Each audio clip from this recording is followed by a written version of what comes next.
Meus irmãos, vamos abrir a palavra do Senhor no Evangelho segundo escreveu Mateus.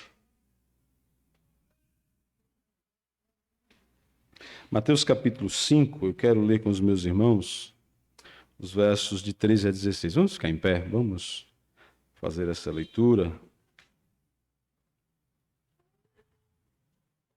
Mateus capítulo 5, eu quero ler com os meus irmãos os versos de 13 a 16. Nos diz assim a santa palavra do nosso bom Deus: Vós sois o sal da terra. Se o sal for insípido, como se há de salgar? Para nada mais presta senão para ser lançado fora e pisado pelos homens. Vós sois a luz do mundo.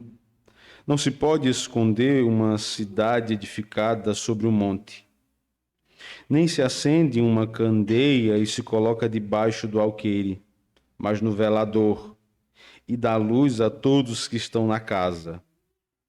Assim resplandeça a vossa luz diante dos homens, para que vejam as vossas boas obras e glorifiquem ao vosso Pai que está nos céus. Pai querido, rogamos que o Senhor nos dê entendimento dessa palavra, abençoe o teu povo, em nome de Jesus, amém. Poder sentar, meus irmãos. Muito bom poder estar mais uma vez com os meus irmãos, cultuando ao nosso bom Deus. Alguns irmãos me perguntaram como está a Água Preta, né? Esses dias choveu muito, é verdade. O rio Una deu aumentou muito o volume de água ali no rio, mas graças a Deus, até hoje e ontem, não chegou a passar as suas margens e afetar as casas mais próximas à margem. Está dentro do controle, dentro da normalidade. Existe um distrito chamado Usina Santa Teresa, que é circundado por um rio chamado Rio Jacuípe, e esse rio, sim, transbordou e alagou algumas casas, mas isso é muito comum nessa região ali, nessa época do ano, principalmente na Usina Santa Teresa, porque é uma região muito baixa. Então, continuem orando, Deus está no controle e tem cuidado de nós. Amém? Meus irmãos, hoje eu quero usar esse meu momento aqui com vocês para levá-los a pensar um pouco sobre a influência que a igreja, o povo de Deus, deve ter para com o mundo. Essa é basicamente a minha reflexão nessa manhã. Como cidadãos do reino dos céus, como povo de Deus, espera-se que nós exerçamos influência no mundo, na sociedade. O texto que nós lemos nessa manhã, ele está inserido no contexto daquele famoso Sermão da Montanha. Jesus ele estava, há poucos versículos, apresentando as bem-aventuranças do reino, falando da bênção que é ser cidadão desse reino celestial, inaugurado por ele ali. E ele chama a atenção dos seus súditos, vamos dizer assim, dos seus seguidores, justamente para isso que eu falei, que quero levá-los a refletir nessa manhã. A importância dos cidadãos do reino dos céus, a importância dos súditos do Rei dos Reis de exercerem sua influência no mundo. Durante muito tempo, meus irmãos, a igreja brasileira, a igreja dita evangélica no Brasil, tem tentado alcançar o mundo, e muitos falam em impactar o mundo e ser relevante para a sociedade, adaptando a sua mensagem ao gosto dos seus ouvintes. E, meus irmãos, os resultados estão aí. Acho que não existe tragédia pior do que uma igreja distorcer o evangelho, na tentativa de torná-lo mais atraente, torná-lo mais palatável ao gosto dos seus ouvintes. Mas eles argumentam que nós vemos um tempo em que os ouvintes eles têm um gosto, um paladar mais apurado, e nós não podemos usar das informações antigas da Bíblia por si só. E nós temos todo tipo de pregação, desde uma pregação psicologizada até uma pregação triunfalista. E o evangelho tem sido deixado de lado. A igreja, nessa tentativa, parte da igreja pelo menos, nessa tentativa de ser relevante dentro da sociedade secular, humanista, tem perdido a sua essência. Tem se tornado insípida, tem se tornado como uma luz apagada, queimada, que não serve mais. E Jesus, meus irmãos, ele chama a atenção do seu povo, chama a atenção dos seus discípulos, dos seus ouvintes nessa ocasião. E apresenta a responsabilidade desse povo de exercer influência. E é interessante, meus irmãos, que Jesus ele usa duas figuras muito próximas daquele povo, muito úteis, muito necessárias, e até para os nossos dias. Jesus ele traz esse alerta, Jesus ele chama a atenção dos seus súditos para a importância de serem agentes de influência na sociedade, no mundo, por meio de dois elementos do cotidiano: o sal e a luz. Ele diz no verso 13: vós sois o sal da terra. Mais adiante ele diz: vós sois a luz do mundo. E já aqui nessas duas expressões, nós precisamos perceber isso. O cristão, o servo do Senhor, precisa exercer a sua influência na vida das pessoas que estão à sua volta. A igreja deve exercer a sua influência no mundo, sendo sal, sendo luz. E eu quero, nessa manhã, meus irmãos,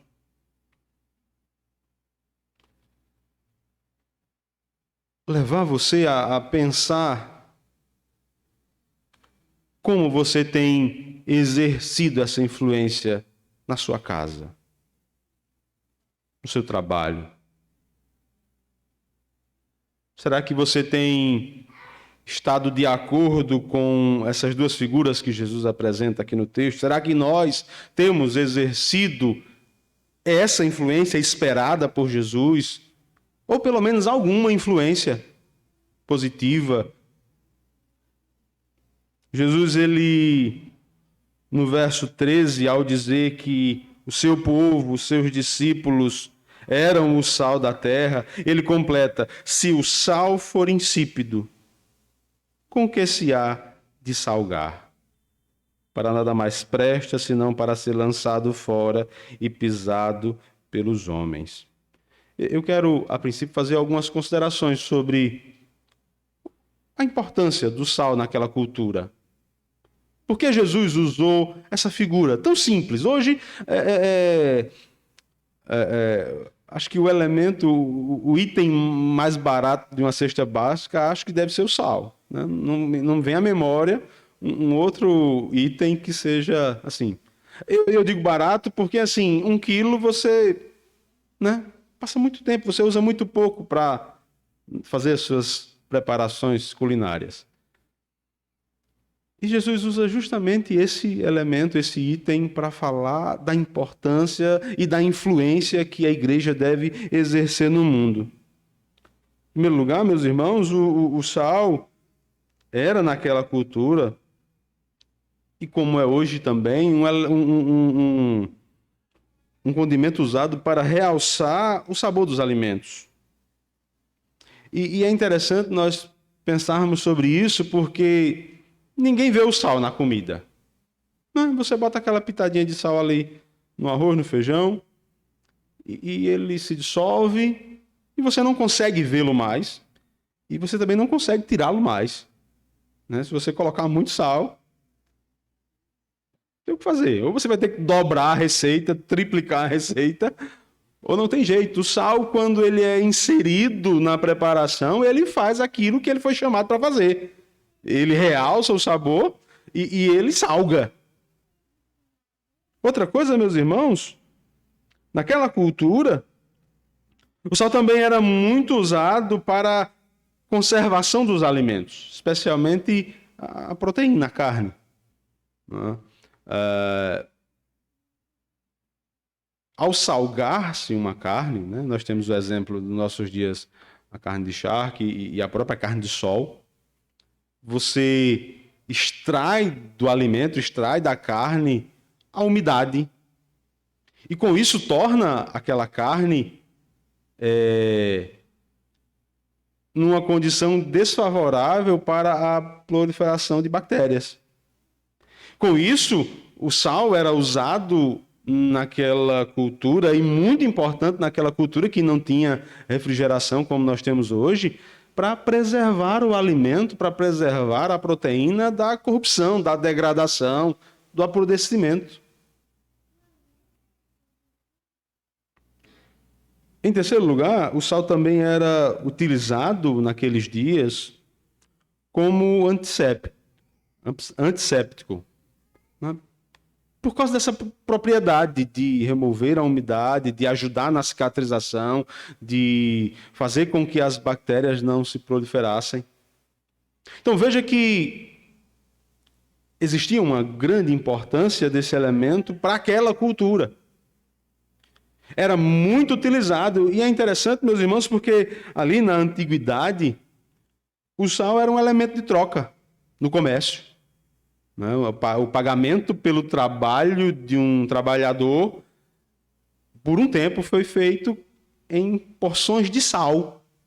E isso deu origem à palavra salário, que nós usamos hoje. O pagamento é em sal. E Jesus ele diz, olha, vocês são o sal da terra. Como cidadãos do reino, vocês devem exercer uma influência na sociedade. E olhando para esses pontos que nós destacamos acerca do sal, nós podemos ver que tipo de influência Deus espera da igreja numa sociedade corrompida. Numa sociedade que está se degradando dia após dia. Meus irmãos, nós somos chamados para fazer a diferença. Como igreja do Senhor, nós somos chamados para levar o conhecimento da palavra de Deus a um mundo caído que muitas vezes não quer ouvir. Mas Deus nos constituiu como uma espécie de freio moral. Sim. Quando a igreja exerce o seu papel na sociedade, quando o cristão se insere na sociedade como o sal é inserido no alimento, o cristão que faz a diferença, ele age dentro dessas propriedades que nós destacamos aqui, diminuindo, não é se não evitando, mas diminuindo o processo de corrupção e de degradação da nossa sociedade. Pense com você. Como estaria o mundo hoje se não existisse a Igreja do Senhor Jesus Cristo? Pense você, como você estaria hoje, onde você estaria hoje, se o Evangelho do Senhor Jesus Cristo não tivesse te alcançado, transformado a tua vida. Deus, meus irmãos, tem usado a igreja, o seu povo, ao longo dos séculos, ao longo dos milênios, com esse propósito, de frear a degradação da humanidade. Como igreja do Senhor, meus irmãos, nós precisamos assumir esse papel, esse propósito. Nós precisamos incorporar essa urgência de fazermos a diferença em uma sociedade caída.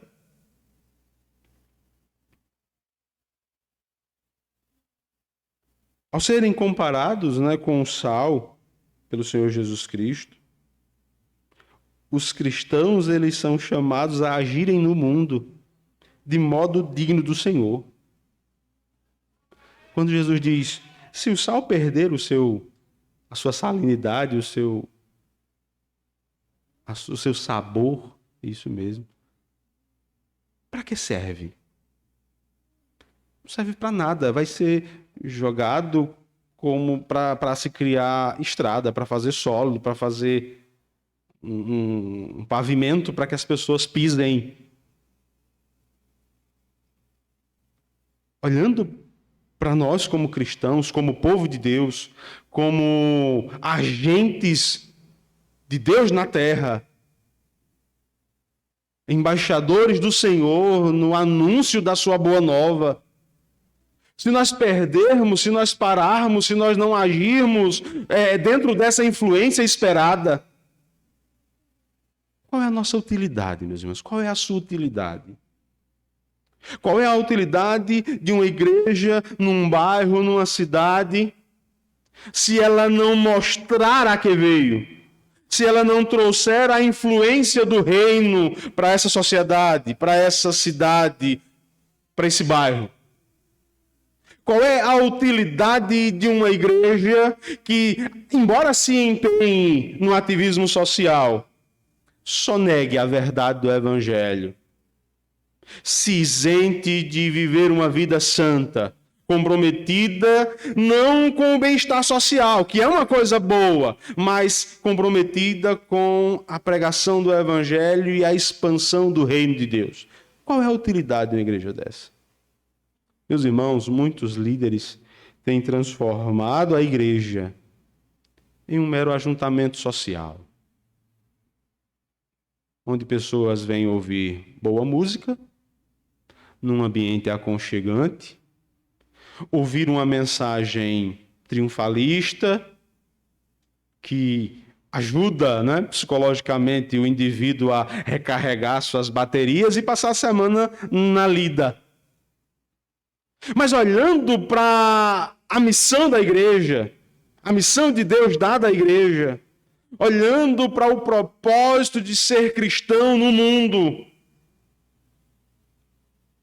que relevância tem uma igreja dessa para o reino de Deus? Nenhuma. É o que Jesus está dizendo. Se o sal perder o seu sabor, ele não serve para nada. Vai ser pisado pelos homens, vai ser lançado fora.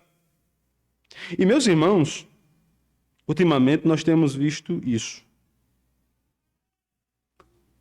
Muitos cristãos são achincalhados, são menosprezados. E não é porque o mundo odeia a igreja, é por causa das suas más ações. Como é triste ouvir de um ímpio dizer assim, eu ser crente igual fulano, Deus me livre. E eu fico me perguntando, meus irmãos, é isso que acontece com uma igreja. Eu fico pensando, é isso que acontece com uma igreja quando ela perde a sua essência, quando ela perde a sua relevância, quando ela se corrompe do seu propósito original, quando ela deixa de exercer a sua influência no mundo. Nós somos chamados, meus irmãos, a influenciar o mundo e não sermos influenciados por ele. A nossa mensagem, a mensagem do Evangelho, a mensagem bíblica, é a solução de Deus para o pecador. E nós, sendo bem general, estamos deixando essa mensagem de lado para oferecer ao ser humano, ao pecador, uma vida de conforto, uma vida de facilidades, uma vida de prosperidade. Quando, na verdade, meus irmãos, nós somos chamados a mostrar a real condição do ser humano, de pecador, de miserável. de perdido. E apresentar diante disso a solução de Deus para essa miséria: Cristo crucificado, o qual foi feito por Deus propiciação por nós. Louvado seja Deus por isso. Meus irmãos, olhando para essa pequena figura tão simples, nós somos chamados a refletir na importância de sermos um agente de transformação. Não que nós vamos levar a transformação, mas que nós vamos influenciar o mundo pela vida pautada no Evangelho, pela pregação do Evangelho. E é interessante, meus irmãos, porque o sal lá no pote, né, ele está lá. Ele só tem efeito quando ele é inserido no alimento. Dessa forma, meus irmãos, como igreja do Senhor, nós precisamos sair das quatro paredes. Porque ser crente aqui dentro é muito fácil, né? Lá em Água Preta tem 2 bebinhos que frequentam, né? Assim, sempre aparecem.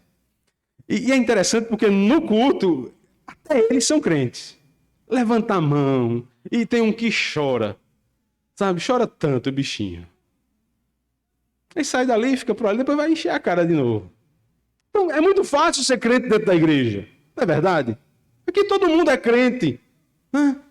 Eu levanto a mão, eu choro, eu dou glória a Deus. É para levantar, eu levanto. É para sentar, eu sento. É para fazer uma oração silenciosa, eu faço. Eu fico ali caladinho. Não, é para dar glória a Deus. Eu dou glória a Deus também. Mas a gente conhece o verdadeiro cristão quando ele está inserido na massa corrupta. E ali ele exerce sua influência. Ali ele é usado por Deus como um agente de propagação do reino de Deus na terra. Ali ele é usado por Deus como um agente capaz de constranger o mundo e frear essa corrupção desenfreada que está por aí. O mundo muitas vezes tem escarnecido do Evangelho, e nós sabemos que Jesus disse: assim como eles me odiaram, eles vão odiar vocês também. E isso é até motivo de alegria, ser odiado pelo mundo, porque somos seguidores de Cristo, e o mundo que odiou a Cristo também nos odeia, porque somos dele.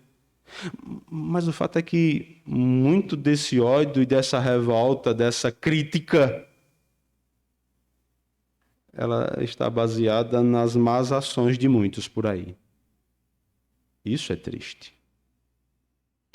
Paulo, escrevendo a sua epístola aos Romanos, no capítulo 2, ele faz uma citação no verso 24, de um texto de Isaías, que diz assim: porque está escrito, o nome de Deus é blasfemado entre os gentios por causa de vós.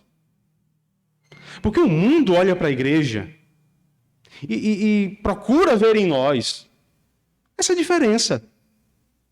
Não o povo que é santo, não o povo que é de Deus, não o povo que foi comprado pelo sangue de Jesus Cristo e que por isso é diferente, é santo. Não o povo que vai para o céu. O mundo precisa ver em nós essa diferença. E é nesse ponto, meus irmãos, que Jesus, no verso 16, introduz um outro elemento muito comum daqueles dias, importante naqueles dias e importante em nossos dias. Ele diz: vós sois a luz do mundo. E aí nós precisamos, entender que Jesus não estava falando dessas lâmpadas que nós temos aqui, elétricas, que iluminam bem as nossas ruas. Ali, naquele contexto, ele está falando de pequenas lamparinas, a óleo, que iluminam um pequeno cômodo. E eles: vós sois a luz do mundo.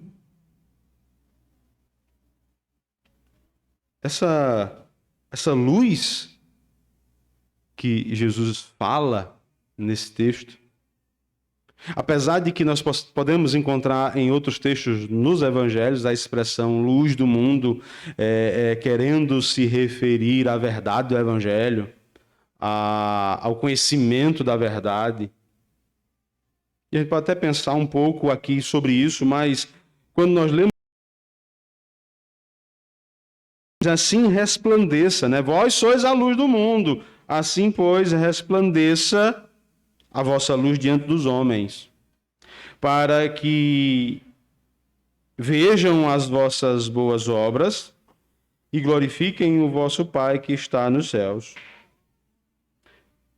Jesus está falando, meus irmãos, de um povo, do seu povo, que tem a responsabilidade de viver aquilo que prega.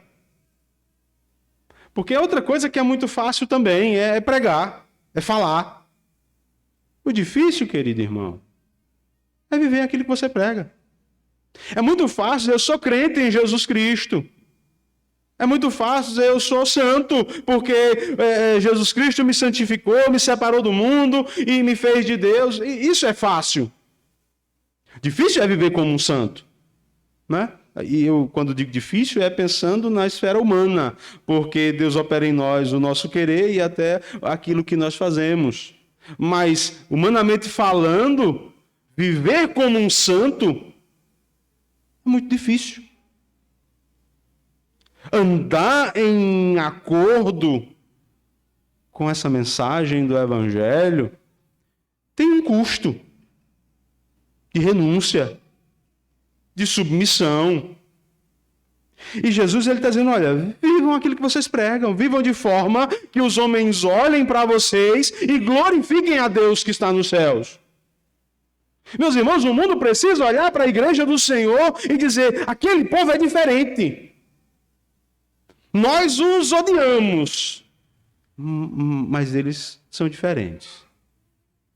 Sabe, eles não fazem mal a ninguém, eles são caridosos, eles são bondosos, eles vivem uma comunhão, uma irmandade que contagia. Jesus está dizendo que a igreja precisa viver nessa luz, apresentando aos homens as suas boas obras. Não é que as nossas boas obras, né, nesse ponto aqui, Jesus não está falando de mérito, mas está falando de influência. Com as nossas boas obras, nós devemos influenciar quem está ao nosso redor, para que eles olhem para as nossas boas obras e reconheçam que há um agir de Deus em nossas vidas. Há uma ação do Espírito Santo em nós, nos conduzindo a produzir essas boas obras. Jesus ele diz que não se coloca uma luz embaixo da mesa, uma lamparina embaixo de um cesto, mas se coloca no veladouro, num lugar mais alto, mais elevado, onde o brilho daquela lamparina possa alumiar toda a casa.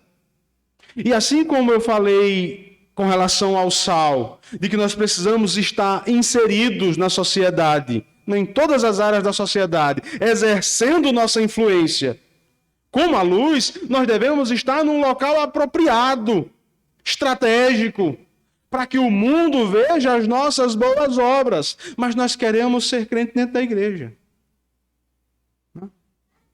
Eu quero ser útil a Deus na igreja. Eu quero ser útil dirigindo um culto, eu quero ser útil passando os slides, eu quero ser útil ensinando na escola bíblica, eu quero ser útil participando do louvor, ou pregando, ou tantos outros serviços que podem ser feitos dentro da igreja, os quais são necessários, úteis, legítimos. Mas como igreja do Senhor, o que se espera de nós é que nós exerçamos a nossa influência no mundo. Nós precisamos pregar esse evangelho aos perdidos. E parte da nossa pregação, o que não isenta o ato de pregar, de anunciar, mas parte dessa pregação tem a ver com a vida diária. Eu já convivi com pessoas, discurso, eram muito crentes, mas no trabalho eram verdadeiros cretinos, sabe? E tá cheio de pessoas que, eu sou crente, e tudo que faz bota o nome de Deus, né? Até usando o nome de Deus em vão para trazer alguma autoridade para a sua fala, para a sua prática. Mas no dia a dia vive dissociado daquilo que prega, daquilo que confessa. Então, meus irmãos, duas coisas nós precisamos entender nessa manhã. Jesus nos compara ao sal que deve estar inserido na comida para assim exercer sua influência. E como igreja do Senhor, nós precisamos nos inserir nas mais variadas esferas da sociedade para exercermos lá a nossa influência. Para mostrarmos a diferença entre o crente e o não crente no meio dos descrentes. Outra coisa, nós precisamos sair do comodismo, da zona de conforto. Certa vez eu ouvi alguém dizer, a igreja é o quartel-general onde nós nos preparamos, né, com o alimento sólido da palavra, com a vida de piedade, com a comunhão dos irmãos, nos preparamos para a vida, para ser cristão lá fora, no mundo, enfrentando as adversidades e atribuindo a glória e o louvor a Deus. Exercendo nossas boas obras com o fim de que as pessoas vejam e não digam assim, esse irmão é uma pessoa muito boa, mas que eles digam assim, esse irmão é diferente. A gente consegue ver algo de Deus na vida dele. E não se engane, o mundo nos observa e ele percebe essas coisas. Percebe. Ele sempre vai nos odiar. Mas quando nós vivemos o Evangelho, talvez eles nos odeiem mais ainda. Por viver o Evangelho, por pregar o Evangelho, por exercer a influência no mundo. Talvez a perseguição até aumente. Mas nós podemos ter a certeza de que quando exercemos a nossa influência, estamos fazendo aquilo para que Deus nos chamou.